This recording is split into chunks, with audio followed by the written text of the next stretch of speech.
시간 여호와께서 갚으시리니라는 제목으로 말씀 함께 살펴보겠습니다.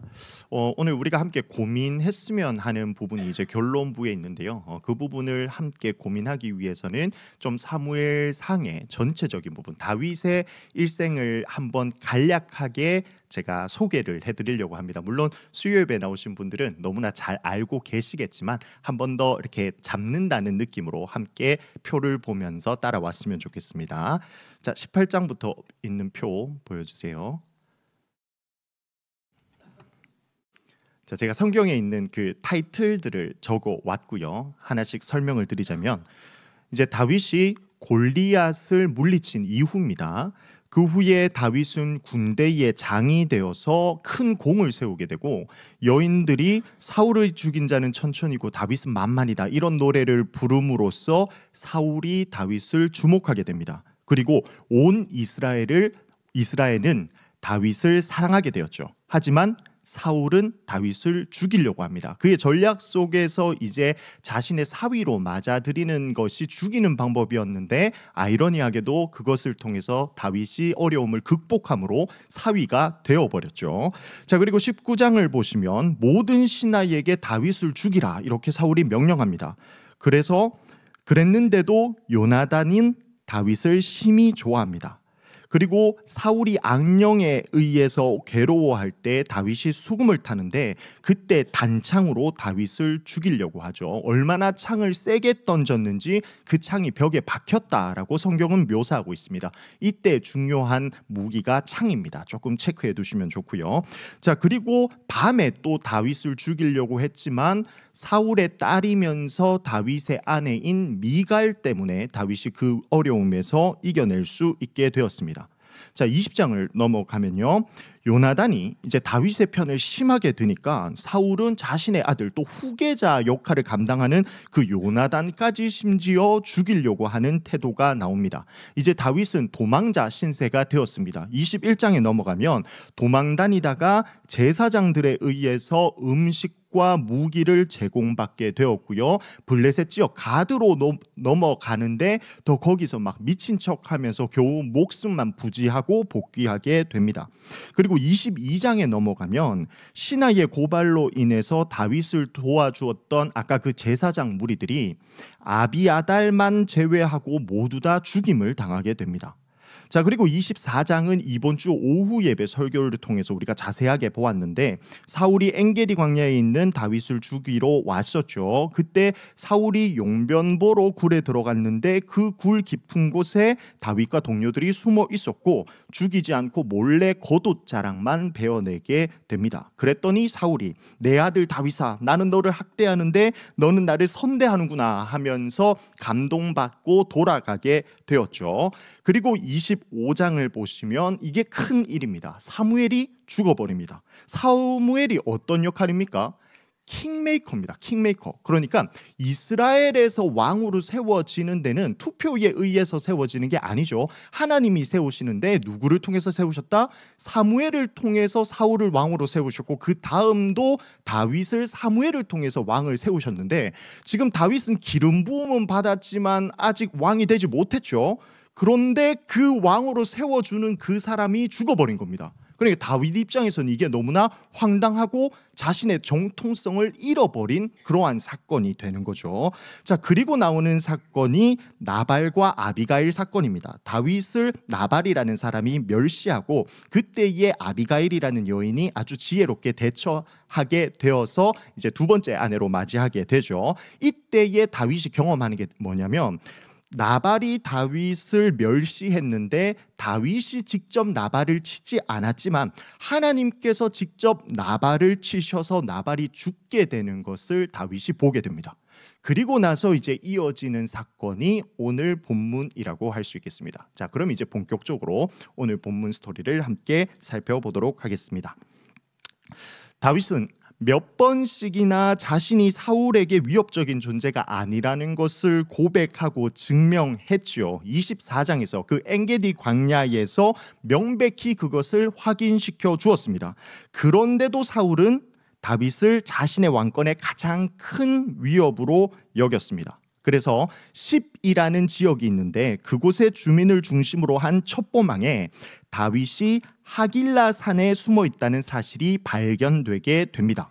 사울은 그래서 선별된 용사 3,000명을 데리고 다윗이 있는 곳으로 향하게 되죠. 그때 당시에 다윗의 용사들은 사람들은 한 600명 가량 되었다고 합니다. 그러니까 수적으로만 보면 사울의 군대가 다윗의 사람의 5배나 되는 절대적으로 다윗이 불리한 상황이라는 것을 수적으로만 봐도 불리한 상황인 것을 알 수 있습니다. 그리고 심지어 사울의 군대는 하길라 산의 길가에 진을 쳤다라고 성경이 기록하고 있습니다. 하길라 산의 길가에 진을 쳤다.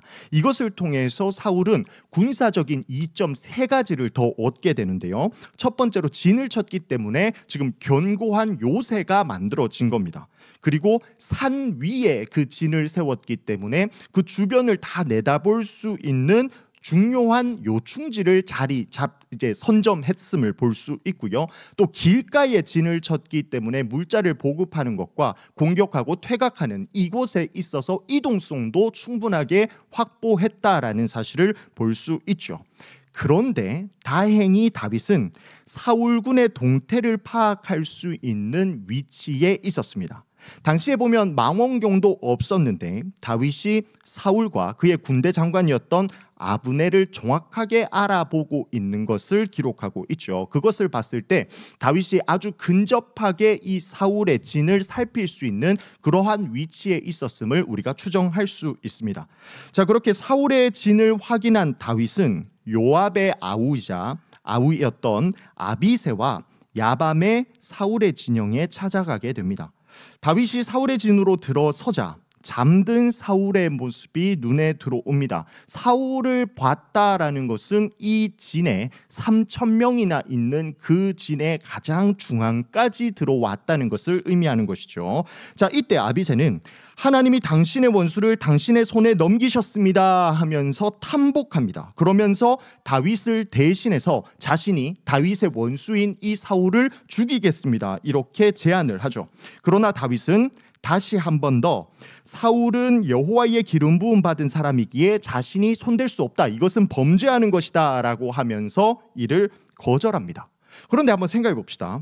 지금 아비새가 사울을 죽여주면 당장에 다윗은 이스라엘의 왕이 될 수 있습니다. 지금 현재는 도망자 신세인데 바로 가장 높은 신분으로 올라갈 수 있죠.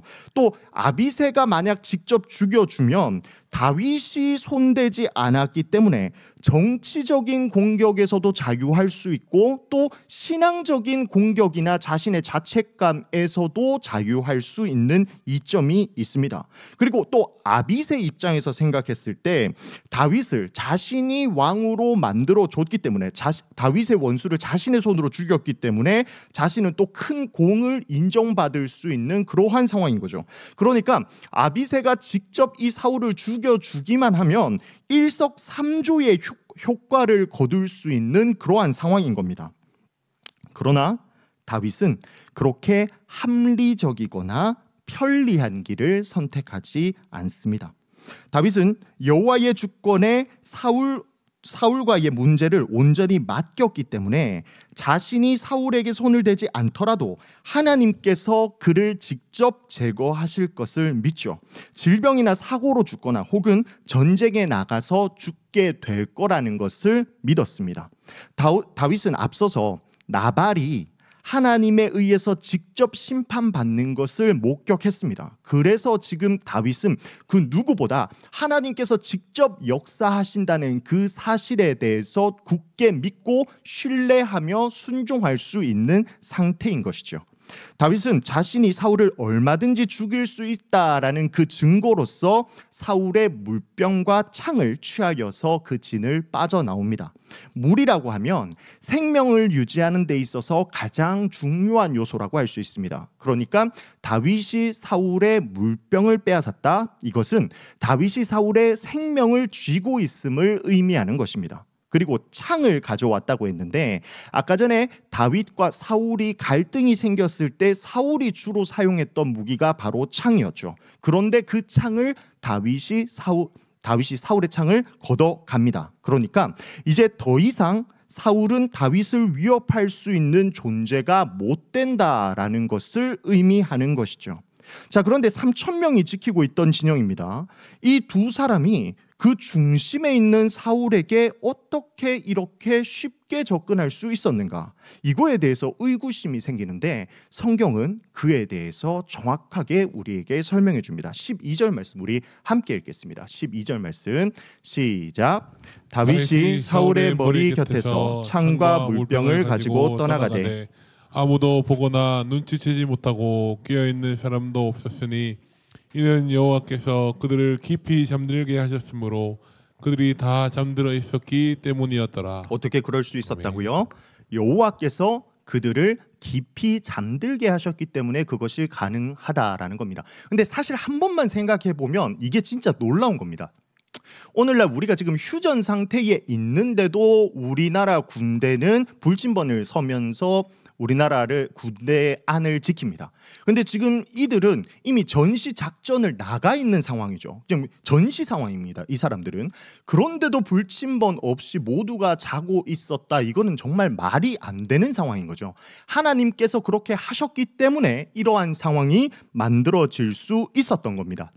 사실 24장의 엔게디 광야에서도 비슷한 상황이었죠. 조금 더 디테일하게 설명하면 용변보러 사울이 굴에 들어갔는데 그 굴이 하필 다윗이 숨어있던 굴이었습니다. 이것은 우연이나 운이 좋은 것이 아니죠. 하나님께서 그렇게 하셨고 이번에도 그 굴에 마치 우연처럼 보이는 그러한 놀라운 일이 일어나게 하셔서 하나님께서 그 군대를 직접 잠들게 하신 겁니다. 다윗은 사울의 군대로부터 안전하게 도망할 수 있는 거리를 확보한 다음에 자신이 소리를 쳐서 자신의 존재를 그 군대 가운데 알립니다. 그리고 그 소리를 들은 사울은 먼저 다윗을 부릅니다. 그리고 이때 부르는 호칭이 재밌습니다. 내 아들 다윗아 이렇게 부릅니다. 이게 다윗을 향한 사울의 복잡한 심경을 드러내는 표현이라고 할 수 있습니다. 다윗은 자기 왕위를 위해서는 반드시 제거해야 될 대상 1호죠. 그런데 이 다윗이 자신을 선대하고 있는 겁니다. 죽이고 싶은데, 너무 죽이고 싶은데 능력이 부족해서 다윗을 죽일 수는 없고, 그래서 너무 미워하고 싶은데 그러기에는 다윗이 자기에게 너무 잘해주는 겁니다. 그래서 미워할 수도 없는 존재가 다윗이라는 거죠. 이때 다윗은 자신이 결백하며 자신이 결코 사울의 적이 아님을 다시 한번 호소합니다. 말씀을 보시면 다윗은 사울이 자신을 쫓는 이유를 두 가지로 추측하고 있습니다. 첫 번째는 하나님이 사울로 하여금 다윗을 쫓게 하신 거일 수 있다. 물론 이것은 누구도 이러한 일이 일어나게 하나님께서 하시지 않았다는 것을 잘 알고 있습니다. 그냥 하나의 가능성으로 던진 겁니다. 그리고 두 번째가 사실 중요하죠. 주변인의 잘못된 충고를 듣고 사울이 다윗을 쫓고 있는 겁니다. 그리고 만약 이게 맞다면 그 사울에게 잘못된 충고를 준 그 사람들은 여호와의 저주를 받을 것이다. 이렇게 다윗이 선언합니다. 이것을 통해서 자신이 얼마나 사울에게 결백한지에 대해서 하나님의 이름을 걸고 그렇게 호소할 수 있는 거죠.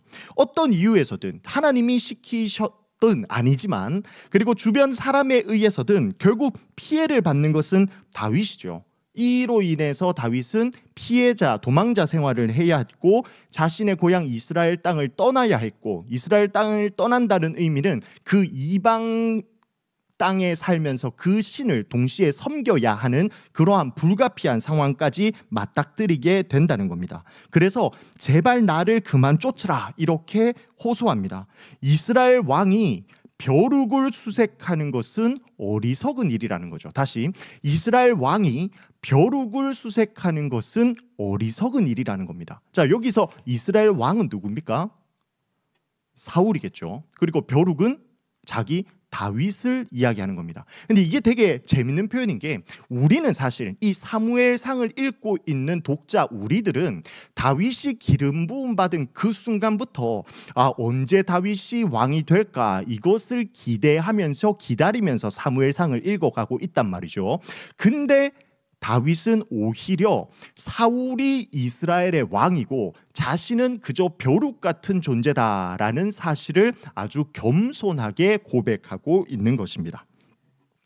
자, 이러한 다윗의 설득력 있는 논리와 자신을 죽이지 않은 그 자비에 감동하여서 사울은 내가 범죄하였다 이렇게 고백합니다. 그리고 자기와 함께 다시 궁으로 돌아갈 것을 권면하죠. 하지만 다윗은 같이 가지 않습니다. 사울이라는 인물은 여전히 믿을 수 없는 인물이라는 것을 잘 알기 때문입니다. 실제로 사울이 다윗을 쫓는 일을 멈추게 된 이유는 27장 4절을 한번 살펴보시면요, 다윗이 이스라엘의 영토를 빠져나갔기 때문에 더 이상 쫓지 않았다라고 성경은 기록하고 있습니다. 그러니까 이 사건 이후에도 다윗을 죽이고 싶어 했던 사울의 마음이 있었다는 것을 우리는 알 수 있죠. 자, 다윗은 사람을 보내서 창과 물병을 찾아가라고 하고 마지막으로 자신의 신념을 고백합니다. 23절 말씀 띄워주세요. 제가 읽겠습니다. 여호와께서 사람에게 그의 공의와 신실을 따라 갚으시리니 이는 여호와께서 오늘 왕을 내 손에 넘기셨을 때 나는 손을 들어 여호와의 기름 부음을 받은 자 치기를 원하지 아니하였음이니이다. 하나님께서 직접 갚으실 것을 믿는 다윗의 믿음이 드러나는 고백이라고 할 수 있겠습니다. 사울도 다윗의 주장에 동조했고 그래서 다윗에게 복을 빌어줍니다. 그리고 이제 두 사람은 자기 길을 가게 됩니다. 이것이 다윗과 사울의 마지막 만남이었습니다. 이제 사울은 하나님께 완전히 버림받아서 점쟁이를 찾아가는 초라한 모습이 기록되어 있고요. 나머지 사무엘서, 이제 사무엘 하로 이어지겠죠. 이 나머지 사무엘서는 온통 다윗 이야기로 진행이 되는 것을 우리는 잘 알고 있습니다. 사울은 이제 더 이상 다윗을 위협할 수 없는 하나님께 버림받은 존재죠. 그리고 형 집행을 기다리는 사형수의 삶을 살아가게 됩니다. 반면에 다윗은 하나님께 본격적으로 쓰임받는 하나님의 도구가 되는 것을 볼 수 있죠. 자, 오늘 본문에는 이 두 인물이 아주 대조적으로 드러나는 것을 우리는 볼 수 있습니다. 두 인물 누구죠? 사울과 다윗입니다. 자, 그러면 사울과 다윗 중에 옳은 자는 누구입니까? 옳은 자, 의인이라고 할 수 있겠죠. 네, 뭐 너무나 쉬운 대답이어서 대답을 안 하시는 것 같은데 다윗입니다. 맞습니다. 그런데 우리가 오늘 조금 생각해 봐야 할 문제는 조금 반대로 한번 생각을 해봤으면 좋겠어요. 그러면요, 지금 다윗이 의인이고 옳은 자라면 과연 사울은 나쁜 사람일까요? 우리가 흔히 이야기하는 악인이라고 사울을 우리가 쉽게 정의 내릴 수 있을까요? 자, 그 부분에 대해서 이제 사울 입장에서 한번 사울의 관점에서 사울의 삶을 한번 쭉 돌아봅시다. 사울 왕 될 때 어떻게 됐습니까? 사울이 막 너무 왕 되고 싶어가지고 정치행위하고 호객행위 했습니까? 그렇지 않죠. 제비 뽑히는 자리에서 사울은요 오히려 숨어 있었습니다. 자기는 자질이 부족하다는 사실을 잘 알고 있었기 때문에. 근데 기어이 왕을 시켰죠. 그리고 이제 사울이 하나님께 버림받는 가장 중요한 사건이 전쟁 전에 자신이 제사 드리는 사건이었는데, 전쟁 전에 제사를 해야 돼서 사무엘을 불렀습니다. 그런데 13장을 보시면 사무엘이 정한 기한에 안 옵니다. 사무엘이 정한 기한에 오지 않습니다. 그래서 백성들이 흩어지기 시작해요. 그러니까 왕 입장에서는 지금 뭔가 조치를 취해야 되는 거고, 하나님의 나라라고 했으니까 전쟁 전에 제사를 지내는 거는 맞는 것 같으니까 자신이 제사를 드린 거죠. 그랬더니 어떻게 된다? 하나님께 버림받게 됩니다. 그래도 아직 왕의 자리를 차지하고 있기는 합니다. 여전히 왕이기는 하죠. 근데 문제가 뭐다? 다음 왕이 등장해버립니다. 자기보다 능력도 좋고 인기도 많습니다. 심지어 자기 자식까지도 자신보다 다윗을 더 좋아합니다. 자, 그렇다면 사울 입장에서는 이 사람을 어떻게 해야 될까요? 죽여야죠. 죽이는 게 당연합니다. 이것이 우리가 지금 성경에서 한 인물을 봐서 그렇지, 역사라는 큰 개념 속에서 우리가 살펴봤을 때 이 왕이 그 다음 뭔가 반란을 일으킬 것 같은 그 사람을 숙청하는 일은 너무나 역사 속에서 자연스럽고 당연한 일이라는 것이죠. 그러니까 사울은 나쁜 사람이라기보다는 일반적이고 합리적인 판단과 행동을 한 사람이다라고 정의 내릴 수 있는 겁니다. 어떻게 보면 사울은 불쌍한 사람이다라고까지 저는 이야기할 수 있을 것 같습니다. 그냥 평범한 청년으로 살았다면 호대 멀쩡하고 멋있잖아요. 그죠? 머리도 다른 사람보다 하나 더 있다고 하니까 그렇게 잘 살았을 텐데 기어이 왕이 되어서 이렇게 기구한 운명으로 살았기 때문입니다. 물론 그렇다고 해서 사울이 괜찮다라는 것은 아닙니다. 그 대조적인 인물 다윗의 입장을 살펴보면 분명히 그 사실이 극명하게 드러나게 됩니다. 자, 다윗의 입장에서 이 왕이 되는 스토리를 한번 다시 밟아볼까요? 다윗은 양을 치고 있었습니다. 근데 얼떨결에 아무것도 모르는 애기였는데 제사장 혹은 사사, 선지자라는 사람이 와서 자기에게 기름을 부어줘 버리죠. 그래서 왕으로 세워집니다. 그리고 하나님의 이름을 욕하고 있는 장수가 있어서 제압을 했고 전쟁에서 승리하게 되었죠. 그리고 왕에게 충성했습니다. 또 출세를 위함이 아니었지만 왕의 사위도 될 수 있었죠. 그런데 이상하게 왕이 자신을 죽이려고 합니다. 다윗은 왕이 되고 싶었던 것도 아니고 반란 생각은 더더욱 없었습니다. 그런데 그 기름 부음 받았다라는 이유 때문에 거의 10년의 세월을 도망자로 살아야 했습니다.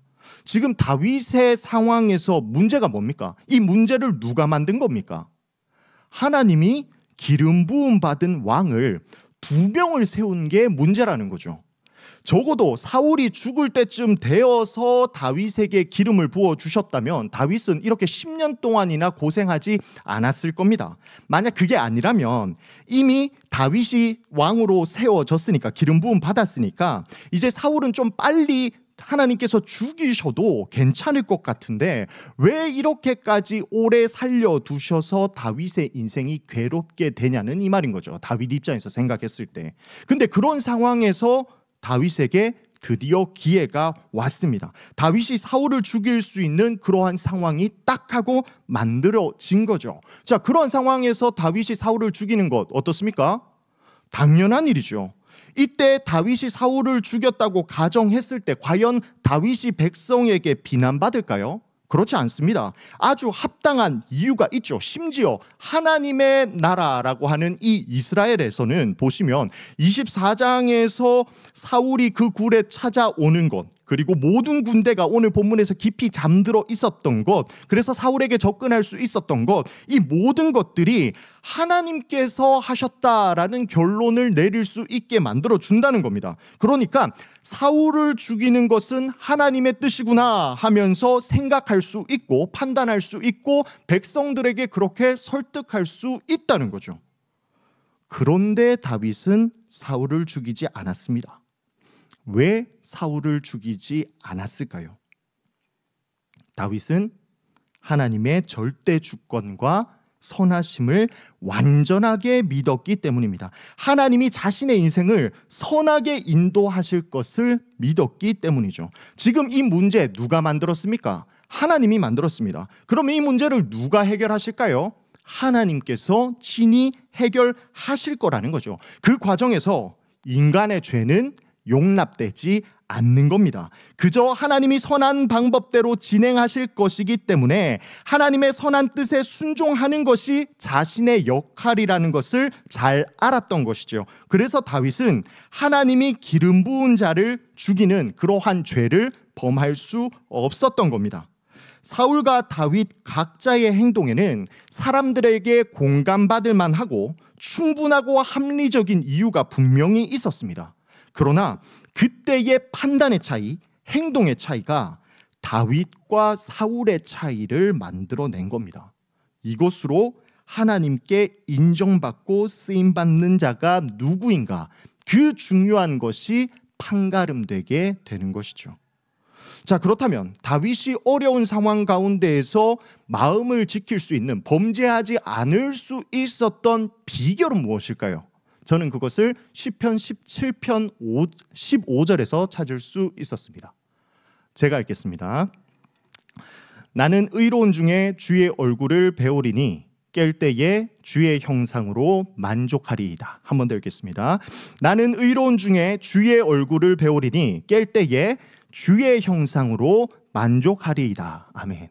지금 이 시편 17편은요, 다윗이 사울에게 박해당할 때 지은 시로 추정되고 있습니다. 그러니까 다윗은 어려운 상황에서도 어려운 그 상황을 보지 않고 뭘 봤다고요?